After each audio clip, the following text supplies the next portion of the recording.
Hello everyone, welcome back to my channel. আমি মন্দিরা from Shimla. আমি আবারও নিয়ে চলে এসেছি নতুন একটা ভিডিও আপনাদের সামনে। কেমন আছেন সবাই? আশা করছি সকলে খুব ভালো আছেন আর আমিও খুব ভালো আছি। এই ভিডিওটা হচ্ছে জন্মাষ্টমীর ভিডিও। আমাদের সিমলাতে কিভাবে জন্মাষ্টমী পালন করা হয় তারই ছোট্ট করে একটা ভিডিও আপনাদের সঙ্গে শেয়ার করলাম। আশা করছি আজকের ভিডিওটা আপনাদের খুব ভালো লাগবে, তাই পুরো ভিডিওটা স্কিপ না করে দেখার অনুরোধ রইল। আমরা এখন চলে এসেছি সিমলারই খুব সুন্দর একটা মন্দির। এটা হচ্ছে রাম মন্দির। আর এই জন্মাষ্টমীর দিনে এই মন্দিরটাকে ভীষণ সুন্দরভাবে সাজানো হয়, যা আপনাদের নজর কেড়ে নেবে আর আপনাদের মনও ভরে যাবে। পুরো এন্ট্রি গেট থেকে মন্দিরের ভেতর পর্যন্ত এত অপূর্ব সুন্দর সাজানো হয়েছে যা আমার মন ছুঁয়ে গেছে। আর তাই আমি ভাবলাম আমার বন্ধুদের সঙ্গেও একটু শেয়ার করি। এটা হচ্ছে মন্দিরের বাইরেটা। গোপুর মুখগুলো দেখুন কি সুন্দর না। আর এখানে গোপুর সাজগোজের জন্য সমস্ত রকম জিনিসও পাওয়া যাচ্ছিল। আমিও অবশ্য আমার গোপুর জন্য এখান থেকে জিনিসপত্র কিনে নিয়েছি। আমরা এই মন্দিরটাতে এসেছিলাম জন্মাষ্টমীর আগের দিনে, কারণ ঘরেও আমার গোপু সোনা আছে আর ছোট্ট করে ঘরে আমি পুজোর আয়োজনও করেছিলাম। আর এখানে লাইনটা দেখুন, প্রচুর পরিমাণে লাইন ছিল সেই দিনকে। আর এই জন্মাষ্টমীর উৎসব তো শুধু আমাদের বাঙালিদের নয়, এটা বলতে গেলে কম বেশি সবার বাড়িতেই হয়ে থাকে। এটা হচ্ছে মন্দিরের বাইরের গেটটা। এত অপূর্ব সুন্দরভাবে সাজানো হয়েছে, সত্যিই ভীষণ ভালো লাগছে। আর এখানে খুব সুন্দরভাবে লাইটিংও করা ছিল। তবে আমরা তো দিনের বেলায় এসেছিলাম, সন্ধ্যের দিকে এলে হয়তো আপনাদের সঙ্গে শেয়ার করতে পারতাম। আর আমরাও মন্দিরের ভেতরে এসে গেছি। এটা হচ্ছে রাধাকৃষ্ণ, আপনাদেরকে ভগবান দর্শন করিয়ে দিলাম। আর মন্দিরের ভেতরটা এত অপূর্ব সুন্দরভাবে সাজিয়েছে, যেটা দেখলে সত্যিই চোখ সরানো যাচ্ছে না। আর ভিড় দেখুন, প্রচুর পরিমাণে ভিড় ছিল সেদিনকে। আর আপনাদেরকেও মন্দিরের চারিদিকটা ভালো করে ঘুরিয়ে দেখিয়ে দিচ্ছি।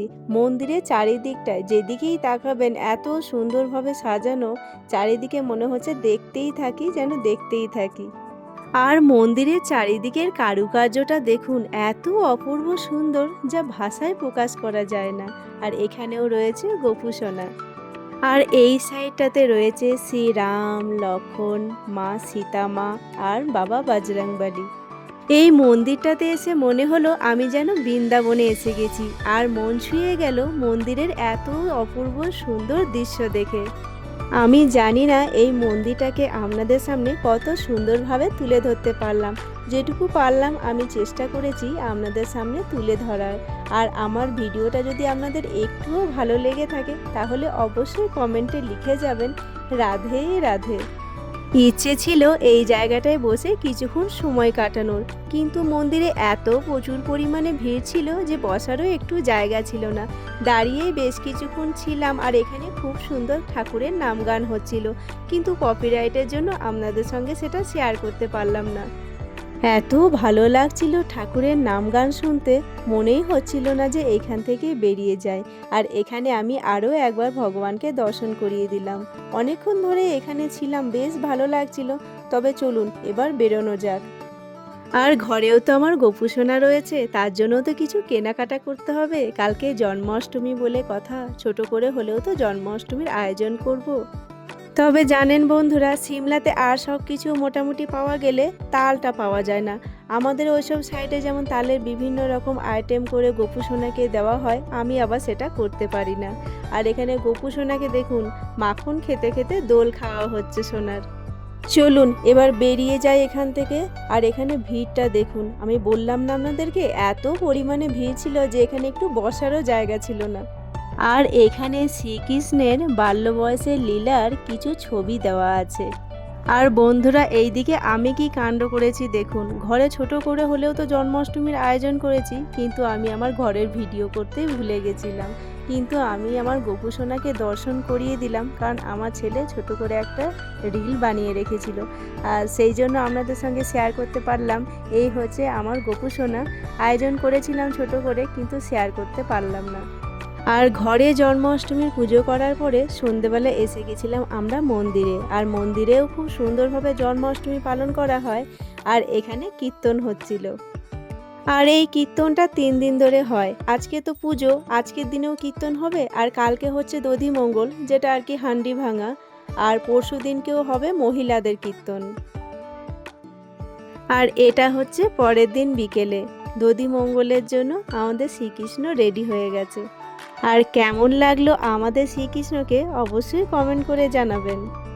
আর এই দিকে আমরা অপেক্ষা করছি হান্ডি ভাঙার, কিন্তু সব থেকে বেশি বিরক্তকর হচ্ছে এই ওয়েদার। কন্টিনিউ যেভাবে প্রতিদিন লাগাতার বৃষ্টি হয়েই যাচ্ছে।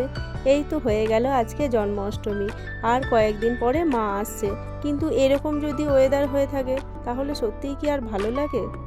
তবে যাই হোক, আর ভেবে কিছু লাভ নেই, কারণ ওয়েদার তো আর আমাদের হাতে নেই। আর যেভাবে পাহাড়ে প্রতিনিয়ত ধসে যাচ্ছে, সত্যিই ভীষণ ভয় লাগে। আর আপনারা তো জানেন আমি সিমলাতেই থাকি, আর সিমলাতেও চারিদিকে যেভাবে ধসে যাচ্ছে, একমাত্র মাই ভরসা, ভগবানই ভরসা। ভগবান সবাইকে ভালো রাখুক, সুস্থ রাখুক, এই কামনাই করি। আর এখানে হান্ডি ভাঙার অনুষ্ঠানও শুরু হয়ে গেছে। চলুন সবাই একটু করে নিয়ে নিই। সত্যি এরকম ধরনের অনুষ্ঠানগুলো দেখতেও ভীষণ ভালো লাগে। আর কয়েকদিন পরেই আসছে দুর্গাপুজো। আমাদের সিমলা কালীবাড়িতেও খুব সুন্দরভাবে দুর্গাপুজো পালন করা হয়। হ্যাঁ, হয়তো প্যান্ডেল লাইট সেইভাবে কিছু হয় না, কিন্তু আমাদের সিমলা কালীবাড়ির পুজোটা প্রায় ঘরোয়া পুজোর মতন। আমি আগের বছরও আপনাদের সঙ্গে শেয়ার করেছিলাম, আর এবছরও আপনাদের সঙ্গে শেয়ার করব। এবার আমরা এসে গেলাম মন্দিরের ভেতরে, আবারও হবে ঠাকুরের নাম কীর্তন। এটা তো হচ্ছে দ্বিতীয় দিন, আর আগামীকালকে হবে মহিলাদের কীর্তন। তো এইভাবে পালন করা হয় আমাদের সিমলাতে জন্মাষ্টমীর উৎসব। আপনারা কে কীভাবে জন্মাষ্টমী পালন করলেন অবশ্যই কমেন্ট করে জানাবেন। আমি ভিডিওটা এখানেই শেষ করলাম। আমার আজকের ভিডিও আপনাদের কেমন লাগলো অবশ্যই কমেন্ট করে জানাবেন। ভালো লাগলে লাইক, শেয়ার, সাবস্ক্রাইব করে দেবেন। দেখা হচ্ছে পরের একটা ভিডিওতে। ততক্ষণের জন্য সবাই ভালো থাকবেন। আর যাওয়ার আগে সবাইকে বলে যাই, রাধে রাধে, হরে কৃষ্ণ। সবাই ভালো থাকবেন।